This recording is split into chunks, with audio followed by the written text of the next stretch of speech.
Now I know that reading body language isn't some sort of polygraph or anything like that. It's a measure of the status and situation of the conversation. The words always matter more. The body language gives context. At this point, his response gave me a tiny bit of hope. It was meaningful and natural. The brow furrow gave me a tiny bit of pause, but it could have been just a moment of me peering too hard into his actions. I did give him a laugh at his comment. I needed to keep the positive energy alive, and his comment deserved it.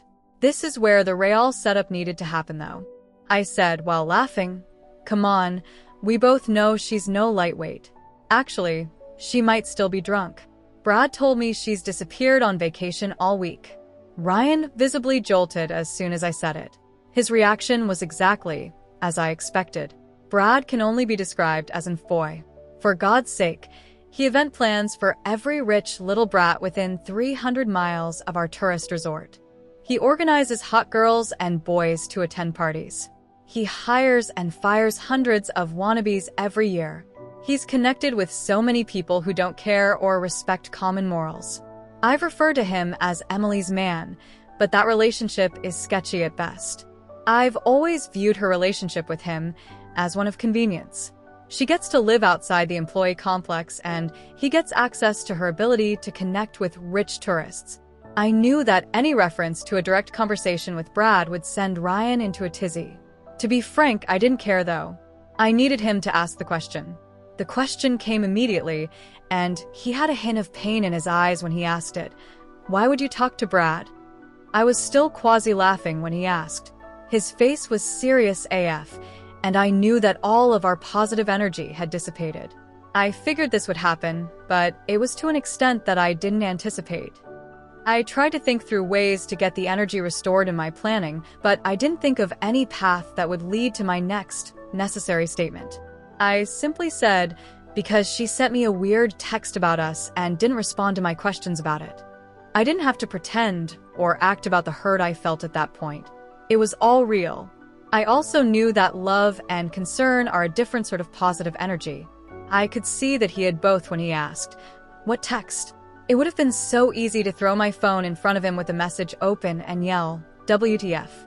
That would have gained nothing, though. I needed him to just tell me the truth. I calmly pulled up the message, looked him in the eye, and passed my phone to him.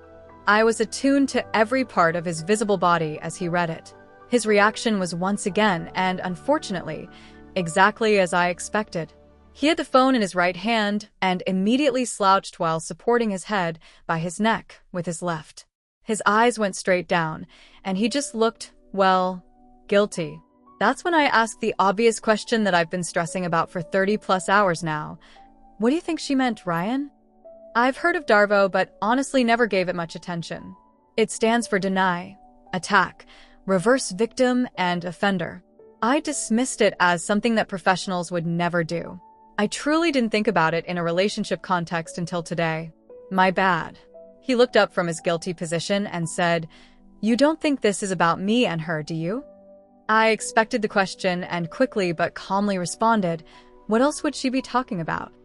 He looked at me in that moment, and I could see that his eyes were darting from his left to his upper right. His pupils were growing larger, and his brow was getting furrowed. That's when he said, "Maybe she's talking about her and Brad? You've clearly been buddy with him." I had no idea he was capable of this sort of accusation. It was out of character, and I wasn't ready for it. It took me a hot SEC, but I collected myself and calmly asked, "Why would I bring that shit to you?" He jolted immediately, clearly realizing how FD up his question was. He stood up and started ranting out possibilities. The one that caught my attention was maybe Emily and I were having an affair and she'd been FING around on me. It actually became ridiculous. I remained calm for a few minutes of this bullshit, but I eventually just stood up and peacefully said, "Ryan, please just tell me the truth." He couldn't stop himself, though.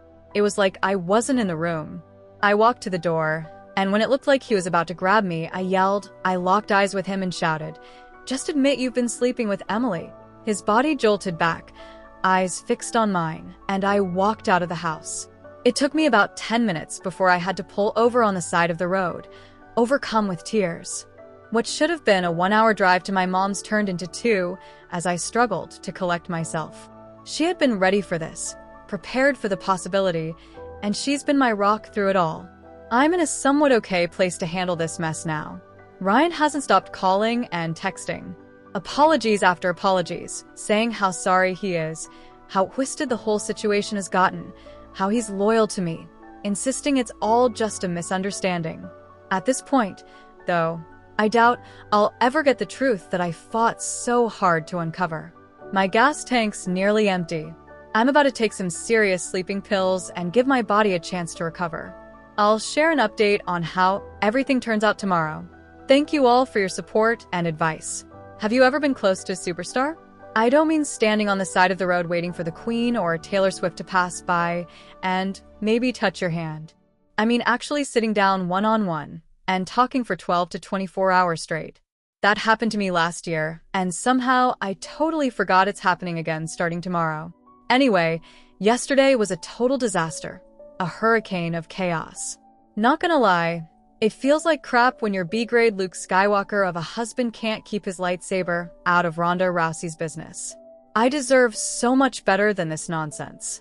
So, I'm thinking maybe I'll rope in and ravage Alan to the point where Ryan has no choice but to cry and call him daddy. Yeah, that's my plan.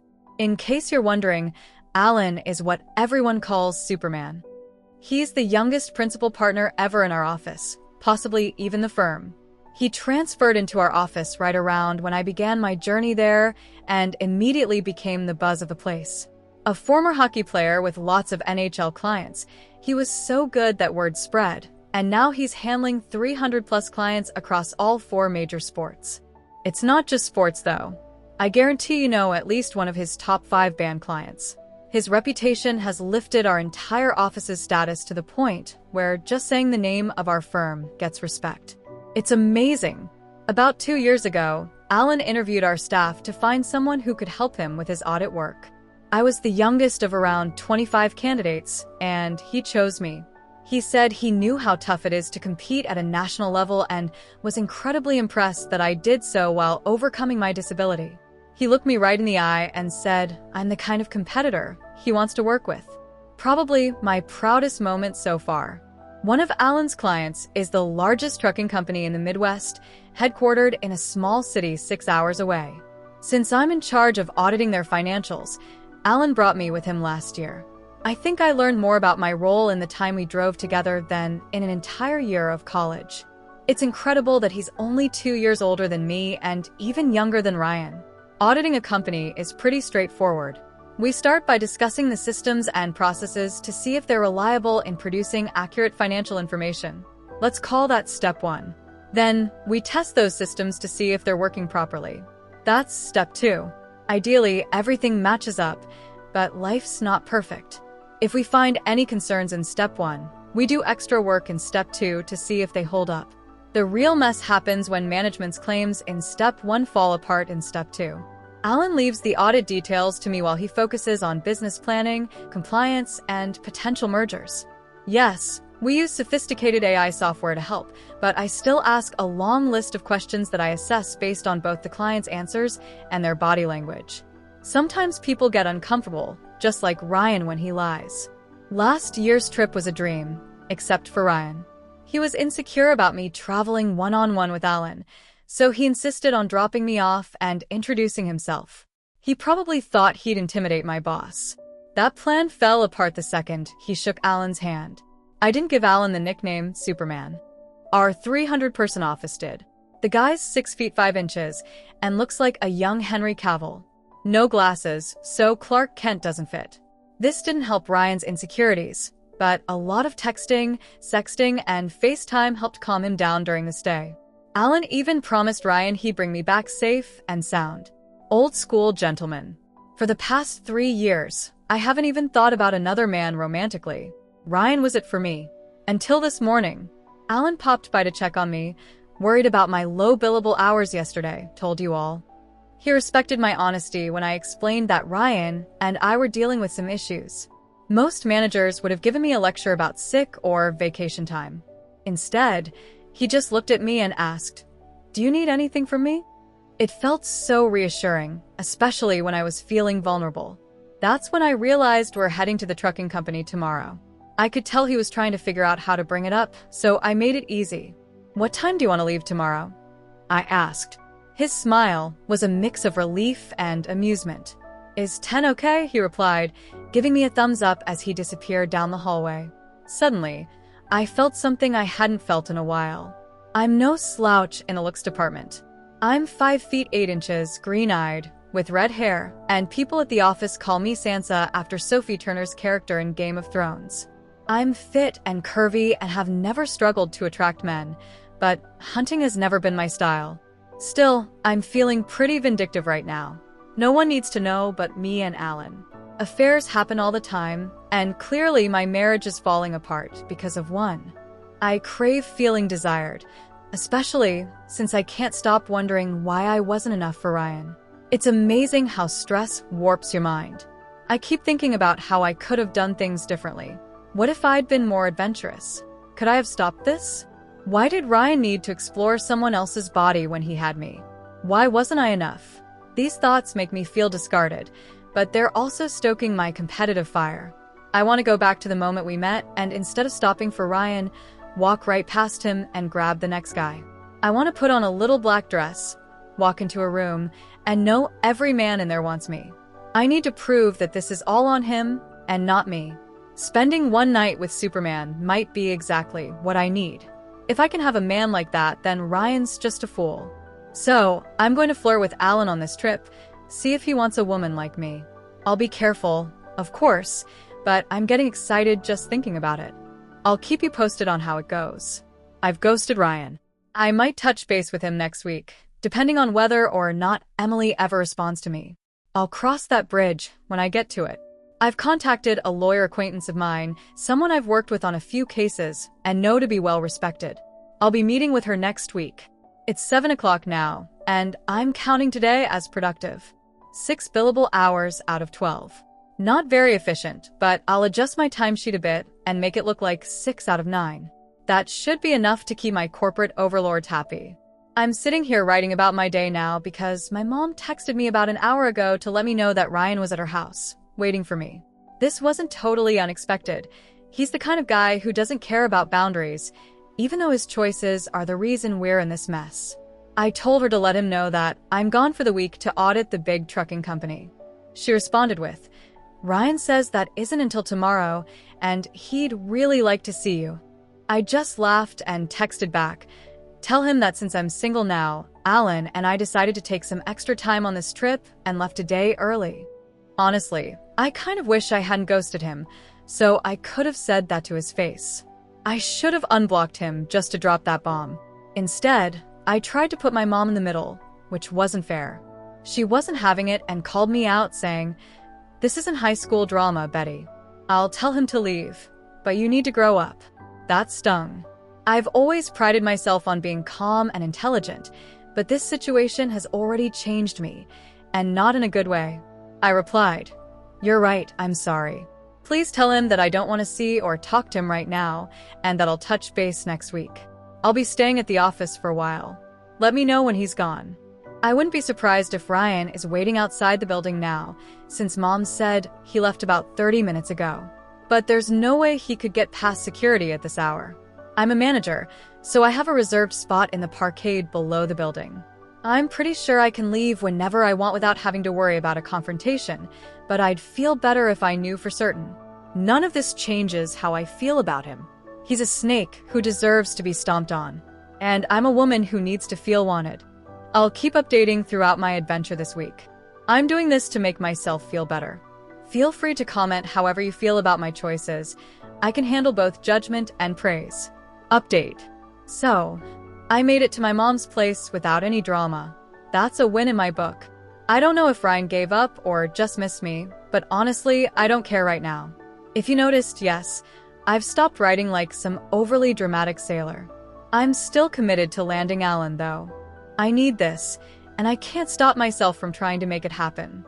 I had some time to start texting him. We've always texted about business stuff, so I wasn't worried about crossing any boundaries. I started with a simple message. "What's the dress code this week?" Is it the same as last year? Yep, straightforward and professional, but my goal was to get him thinking about me and what I might be wearing. He hasn't responded yet, but I'll keep you posted. Update. I hear the warnings about affairs with your boss, and I agree, in general. But I think this situation is different. I'm not looking for anything permanent. I've never had a one-night stand, but that's exactly what I want this time. One night with Alan. Nothing more, nothing less. I just need proof that I'm not some forgotten woman who doesn't deserve a really good man. Is that so bad? Update. His response to my earlier text was exactly what I expected.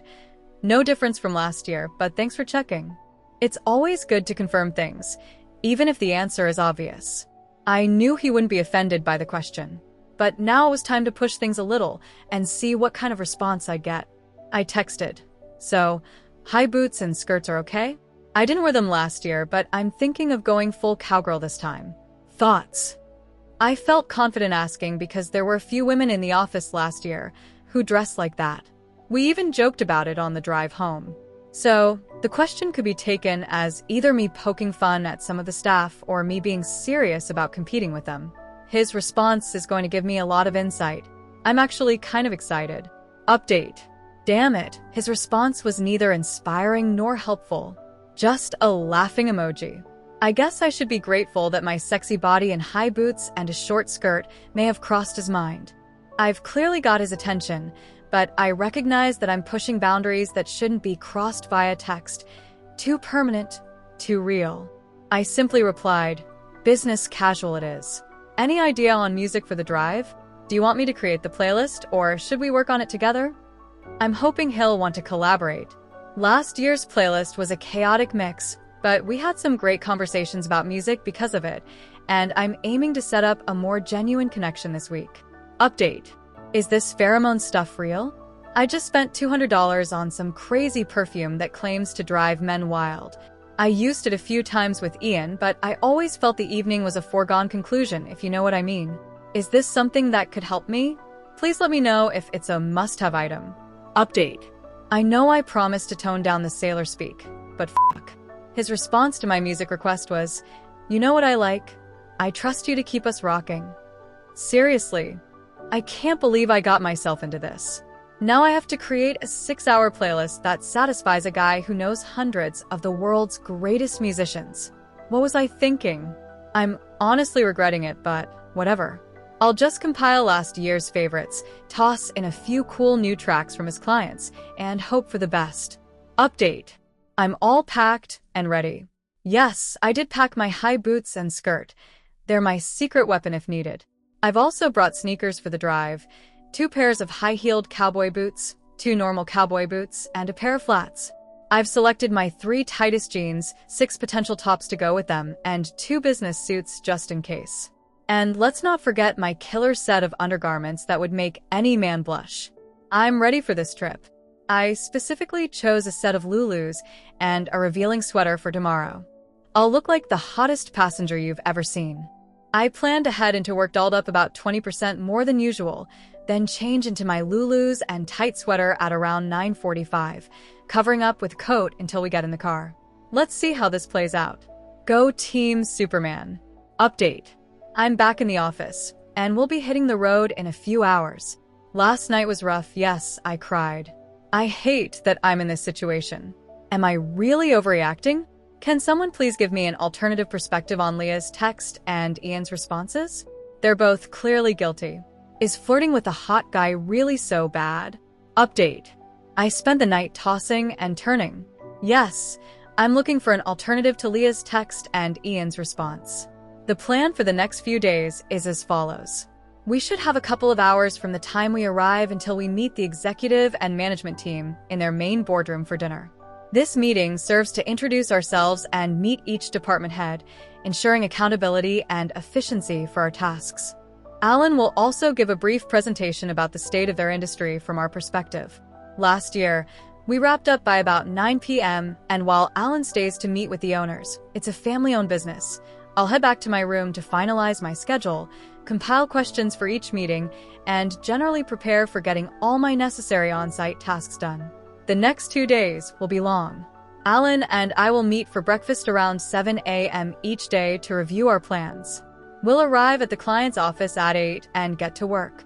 I'll start with their controller, a sweet lady who reminds me of a grandmother. We talk on the phone throughout the year, so there won't be much formality. We typically finish up at their office around 6 p.m. The culture there is that no one sticks around past that. Alan and I will grab dinner to discuss our day, focusing on any hiccups I've encountered, so he can help if needed. We usually wrap up by 8, and I'll head back to my room to prepare for the next day. Friday night is our last night there. Alan will present to the owners on Saturday morning based on our discussions over the past few days. I'll assist him with creating the presentation and support him during the meeting. Last year, we didn't finalize everything until about 10 p.m., and the meeting starts at 8 a.m. the next morning. It's going to be a busy few days, and we'll both be exhausted on the drive home Saturday. Alan's the type of person who radiates positive energy, and I hope I can return some of that during this trip, regardless of whether we connect beyond our professional relationship. Anyway, that's where I'm at. I might share some stories from the road, depending on how things go. Update. I'm just waiting for him in the lobby. I chickened out on the cleavage sweater. It felt like too much. I opted for a tight-fitting workout shirt instead. It's comfy and more appropriate. Update. We're on the road. Actually, we just stopped at a gas station on the outskirts of the city, much cheaper than downtown. He drives a truck loaded for comfort. It rides like a limo on the highway. Pretty standard around here, given the proximity to the mountains. I still plan to bring up environmental carbon footprints with him. That should lead to some fun conversations. LOL. I mentioned how much effort I put into the playlist, and that's it for our conversations so far. Update. We stopped for lunch, opting for fast food to keep moving. He needed to use the restroom, so we went inside. I won't admit it, but I needed to go too. Now he's standing in line to order, while I'm sitting in this cozy leather seat with perfect climate control. We're halfway there, and the conversation has been effortless. He gave the standard response about needing to address carbon emissions, acknowledging that gas-driven trucks aren't the ideal solution but are improving. He talked about how his house is energy efficient and that he invests consciously. Nothing too exciting, just me teasing him about compensating for something. I'm developing a persona for this week. Betty is truly boring. If you're a fan of the show Suits, then you'll recognize the name Donna. That's my intended persona. I doubt I'll be anywhere near as witty as her, but I'll try. And Alan? He's way different from Harvey Specter. Maybe a bit like Mike, but better. The music playlist sparked a great conversation. He grew up with the lead guitarist of one of the bands we listen to. How cool is that? He talks with his hands when he's uninhibited, sharing hilarious stories from their childhood. It gave me a chance to just stare at him. He's gorgeous, wearing jeans and a nicely tailored collared dress shirt.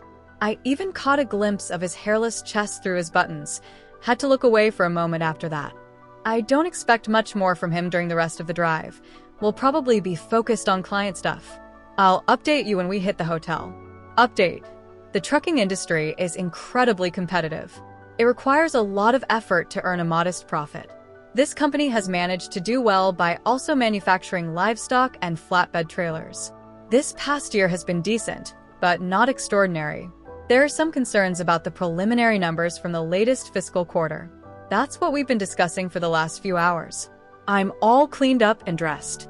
Tonight's meeting is casual, so I'm in jeans, a crisp white blouse, and a sharp blue blazer. I've texted Alan to let him know I'm ready, and I'm tempted to just go knock on his door in a few minutes. Update. The meeting went smoothly, and I found myself with some free time afterward. Alan is staying behind to chat with the owners, which leaves me with a choice. I could retreat to my room and wallow in my chaotic life, or I could go out and have some fun. I've opted for the latter. I pulled out my short skirt and thigh-high boots, got all dressed up, and headed to the casino with $200 to gamble. I let Alan know my plan and am curious to see if he'll join me. Update. I'm actually having a good time, even if my plans took an unexpected turn. I've managed to turn my initial $200 into $400 at the blackjack table. I've been getting some attention from guys wanting to buy me drinks, but I've stuck with my soda and lime to keep the illusion of partying alive. It's amusing to watch them struggle when they realize I'm not interested in alcohol. I was just being friendly and trying to keep the conversation light. However, my fun was cut short when Superman texted to say he's calling it a night and heading to bed. I figured that was code for needing to be ready for a busy day tomorrow. I considered texting him to ask if he wanted me to stop by, but given my outfit, I decided it was best to head to bed too. Tomorrow is my main floor day, and I'm hoping for some positive responses. Update. Reflecting on last year, I recall walking into a business at the start of an audit and being met with looks that made me feel like a Halloween villain. It was surreal, but a valuable learning experience. My job isn't glamorous or joyful. It's about ensuring third parties can trust the financial information they rely on for decisions. It's a tricky situation, considering that the ones who pay me aren't the ones who depend on my work. The clients often have the most to hide. Think about it. You want to invest, but you can't trust the information you're given. So, you seek a second opinion, yet you're hesitant to pay for it. Instead, you turn to a firm hired by the very business you're scrutinizing. It's a real mess, right? Welcome to the world of auditing. I walk into a room of people who know I'm there to scrutinize every decision they've made. If I disagree with them, I become the villain who shouldn't have been hired. If I agree and things go wrong, I lose all credibility. Captain Kirk had it easy with his Kobayashi Maru. Mine is real, recurring, and has tangible consequences. Today was spent identifying numerous coding errors. Why was this bill charged to freight instead of supplies? It's stressful for people to admit their mistakes. I understand their position, but I have to discern whether it's a one-time error or intentional deception. This is my job, and I take it seriously. It's been a long day, filled with half-truths and defensive attitudes. However, I appreciate the culture and character of this company. Their motto, "Let's get it right and keep on trucking," speaks volumes. Positive energy can help overcome many challenges. As usual, we utilized the boardroom as our main workspace. Alan was his usual supportive self, popping in to offer advice and encouragement whenever I needed it. I received a bit of flirtation from one of the division managers, but he quickly learned that I only deal in serious and honest answers. Interestingly, this highlights the role of AI. Managers don't flirt with AI, and people are less defensive when a computer points out an error compared to a 27-year-old woman. I can see how our systems are improving, and I suspect it won't be long before AI integrates with our system, making our lives easier. It's going to be fascinating when AI starts interviewing managers while measuring biometrics. I can read body language, but I can't monitor pulse rates or thermal responses the way a computer can. I just hope I'm still around when that transition happens. So yeah, my workday is done. I've changed into a comfy pair of tight jeans, a pretty sexy blouse, and my high-heeled cowboy boots. Alan is wrapping up his work, and we're about to head out for dinner together. I'm feeling excited about the next few hours. I'll keep you posted on how it goes. As many of you guessed, my hunt turned out to be a total bust. Thankfully, I didn't jeopardize my job or career, but there are likely some consequences coming my way. Here's how everything unfolded. After my last update, I texted Alan to meet me at the blackjack tables. I was hoping he could join me for a couple of hands before dinner. I consider myself a solid player and wanted to show off my skills. I sat down at an empty table and asked to play 2 hands, keeping a spot open for Alan beside me when he arrived. I knew I looked good because a noticeable rush of cowboys and golf shirt-wearing guys flocked to my table. Still focused on channeling my inner Donna, I said, "Hey boys, simmer down. We don't even know if this dealer is hot or not." The responses of, "It looks like this table is already hot. You look lucky, and doesn't matter. You and I are going to take this casino down," made me laugh. It's the reaction you want but don't want. I was left feeling disappointed, wanting something deeper and more mysterious than just the obvious. Seriously, guys, do better. We'd been playing for about 15 minutes when I received a text from Alan. It read, "Running a bit behind. Meet you at the steakhouse at 7:30. Timing is crucial for us, and work always takes precedence." What he really meant was that his day wasn't going smoothly, but he still needed to meet with me. I had to be at the restaurant by 7:25, and I arrived right on time, just as Alan was walking up. I believe that every decent casino resort should have a good restaurant, and this one is special for me. I think our client makes the reservations because we always get treated like royalty. We have a secluded booth in the back corner, perfect for enjoying a nice meal while discussing sensitive client information. But what I find most special is the vibe. If you've ever been to a corporate retreat or dinner, you know there are 3 types of attendees when it comes to drink orders. There are those who just want what they like, regardless of how it pairs with their food. Then, there are the ones who carefully select drinks to complement their meals, aiming for the classic pairing of red wine with red meat, white wine with white. But then you have the third group, which is where I fit in. I don't drink, not because I choose not to, but because I can't. It sometimes makes me feel like an outcast. I've often thought about participating, but the fear of collapsing on the floor, twitching like a fish out of water in front of everyone, always wins out. There's a sense of judgment I feel when surrounded by those who are just trying to enjoy food and drink. I'm sure they think I'm projecting some moral or personal barrier, but the truth is, I just can't. Last year, during our first dinner here, Alan noticed my hesitation around drinks. I was anxious about how my choices would be perceived, and he simply said, "They have some awesome mocktails here." I could feel my tension dissolve in that moment. What followed was a delightful journey of pairing food and drink. The servers at this Native American resort knew their stuff and were dedicated to supporting non-alcoholic options.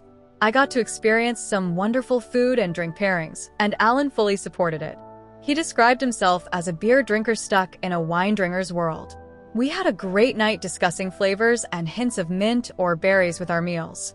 So, I mention all of this because I was genuinely excited. I looked forward to more experiences while being a little flirty with Superman. I'd been tossing out little Donnaisms all day, like, I don't need a reason to be spectacular when he praised me, and I know people better than they know themselves when I got to the bottom of one of my queries. It boosted my confidence and made me feel good about myself. Unfortunately, things took a turn. I didn't give much detail about the division manager who made a pass at me, but it clearly mattered. He arrived in the boardroom on time for a meeting. Just as we introduced ourselves and shook hands, Alan popped his head in to ask a quick question. I had the answer right away, and Alan responded with, "Thanks, I figured you'd know." Feeling confident, I chimed in, "I'm Amanda, I know everything," winking at the manager. Alan chuckled and stepped out. The meeting took a nasty turn when I asked the manager about some discrepancies in an expense report. He looked at me seriously and said, "Why don't I just book us a hotel room tonight, and we'll make sure it's coded right tomorrow?" Never, ever say that to an auditor. He was mocking my job and me personally. I shot back, "Is that how you spend company money?"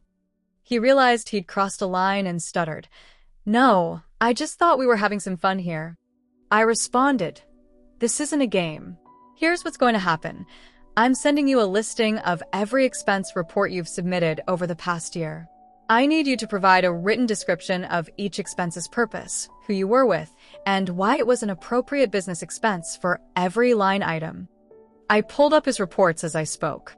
"It looks like you submit your expenses weekly, and I see you have about 48 of them here. I'm emailing them to you now, and I expect your responses by noon tomorrow. We'll decide how to proceed from there. Thank you for your time."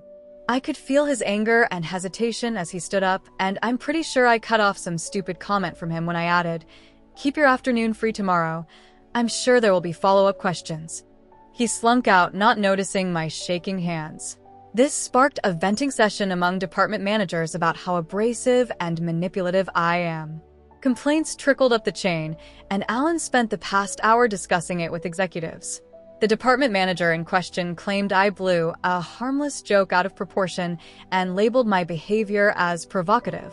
Some even referenced seeing me at the casino the night before in my boots and skirt. It was just gross. Alan stayed factual and listened to my side. I'd CC'd him my original request, and he forwarded it to upper management and the department manager with a straightforward message. "We expect the requested information by noon tomorrow. Please reply to all if this isn't possible."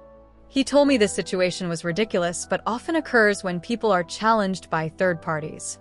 He would handle the supposed joke directly with upper management, stating that it was clearly unprofessional and warranted investigation by our team and the HR department. I fell apart and turned into a sobbing mess when he looked into my soul and asked, "Now that this junk is dealt with, what the hell is going on with you?" I couldn't hold it in any longer.